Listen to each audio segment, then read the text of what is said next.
Hola a todos. Miren, la otra tarde estaba yo en la biblioteca de Viña del Mar, explorando, ¿no? Y me encontré con un libro que me llamó muchísimo la atención. Ah, sí, ¿cuál?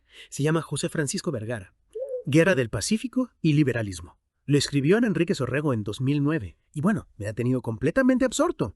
¡Qué personaje! Vergara, sí. Un personaje clave del siglo XIX chileno, sin duda. Un hombre polifacético, ¿eh? Ingeniero, político, militar. Y liberal. No se nos olvide eso. Cierto, cierto. Un liberal convencido en una época de grandes cambios para Chile. Exacto.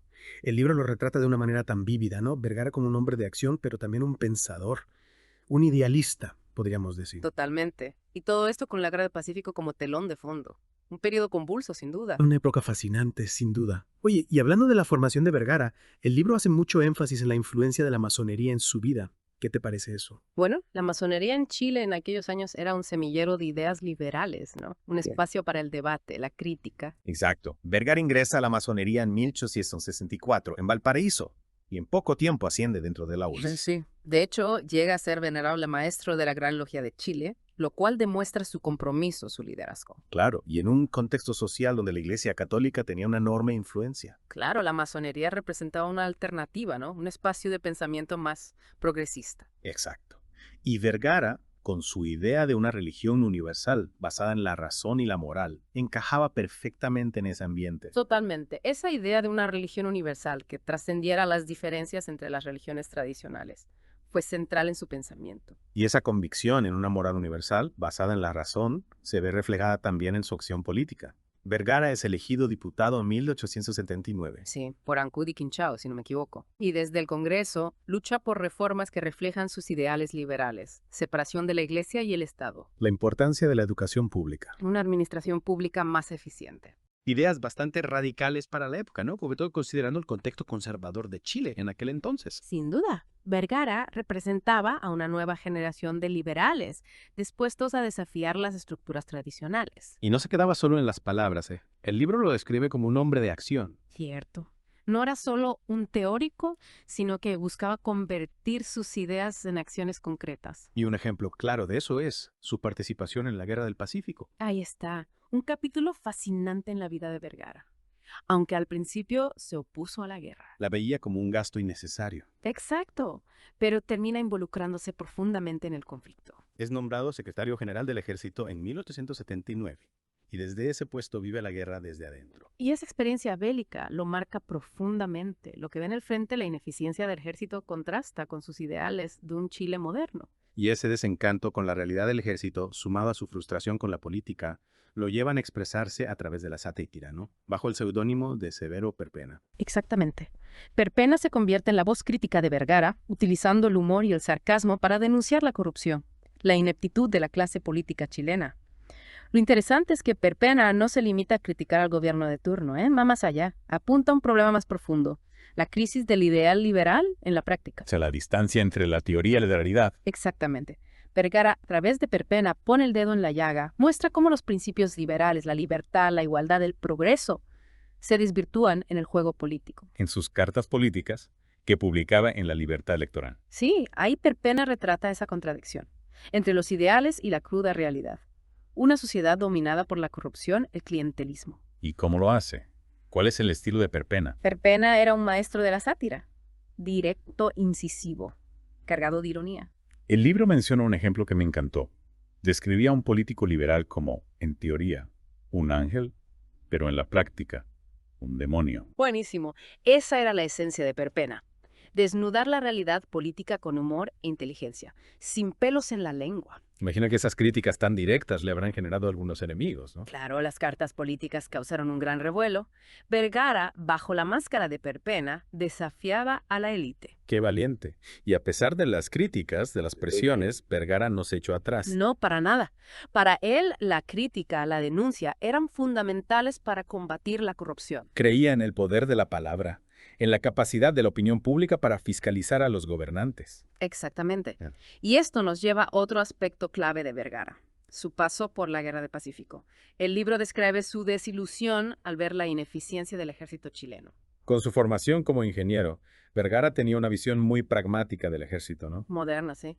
Y al llegar al frente de batalla como secretario general, se encuentra con una realidad muy distinta. Falta de planificación, logística deficiente, estrategias anticuadas. Un choque frontal entre sus ideales y la realidad. Y eso lo llevó a cuestionar muchas cosas, ¿no? Por supuesto. Critica la incompetencia de algunos líderes militares aferrados a tácticas obsoletas y aboga por la modernización del ejército. ¿Profesionalización de los oficiales? Ascensos basados en el mérito, no en la antigüedad ni en las influencias. En el libro se menciona la batalla de Tacna como un punto de inflexión para Vergara. Sí, Chile obtiene la victoria en Tacna, pero un costo altísimo en vidas humanas. Vergara quedó horrorizado por la carnicería. La atribuye a la falta de planificación y a la tosudez de algunos generales. Exactamente. Una experiencia traumática que refuerza su convicción. El ejército necesita una reforma profunda. Y en ese contexto de desilusión asume el Ministerio de Guerra, ¿no? Sí, entre julio y diciembre de 1880. Un periodo breve, pero intenso. Intenta implementar algunas de sus ideas reformistas. Claro, pero no es fácil. Se enfrenta a la resistencia de la vieja guardia militar. Vergara era visto como un intruso, un civil que pretendía cambiar un sistema arraigado en la tradición. Y a pesar de su esfuerzo, su paso por el Ministerio de Guerra está marcado por la frustración. Claro, la resistencia del establishment militar, la falta de apoyo del gobierno. Y ahí es donde Severo Perpenna cobra aún más relevancia. La sátira como válvula de escape. Para expresar su frustración y denunciar las injusticias. Exactamente. Y hablando de Perpenna, ¿te parece si profundizamos un poco más en su obra? ¿Qué otros temas abordaba en sus cartas políticas? Me interesa. Perpenna no se limitaba a la clase política, también criticaba a la sociedad chilena en general, sus vicios, sus contradicciones. Por ejemplo, Se burlaba de la obsesión de la élite chilena por imitar las modas europeas. Criticaba la falta de inversión en educación, la desigualdad social. Perpenna iba a las raíces de los problemas. Exactamente, y con una agudeza, un ingenio, que lo convierten en uno de los críticos sociales más importantes de su época. Y a pesar de su pesimismo, ¿crees que Vergara, a través de Perpenna, tenía alguna esperanza de cambio? Yo creo que sí. En el fondo, Vergara era un idealista. Creía en el poder de las ideas para transformar la sociedad. Su sátira, aunque mordaz, buscaba un Chile mejor. Exacto.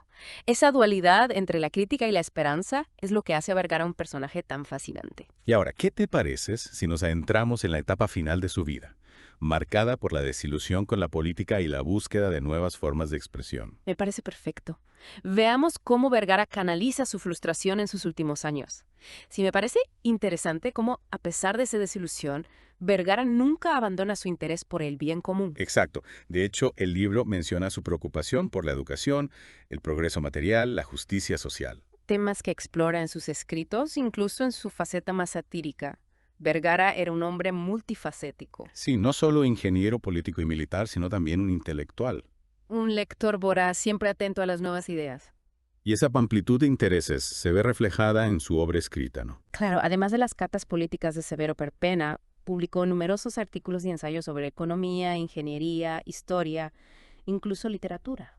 Una muestra más de su inquietud intelectual, de su afán por comprender el mundo. Y de contribuir al progreso de Chile a través de sus ideas. Y aunque se retira de la vida pública en sus últimos años, su legado como pensador crítico, como defensor de la justicia social, sigue vigente. Totalmente. Vergara nos deja un ejemplo de compromiso con sus ideales, de lucha por un Chile más justo, más equitativo. Su obra, tanto la pública como la satírica, nos invita a reflexionar. A cuestionar el statu quo, a no conformarnos con la realidad, a luchar por un futuro mejor. Esa es la principal lección que podemos extraer de la vida de José Francisco Vergara, ¿no crees?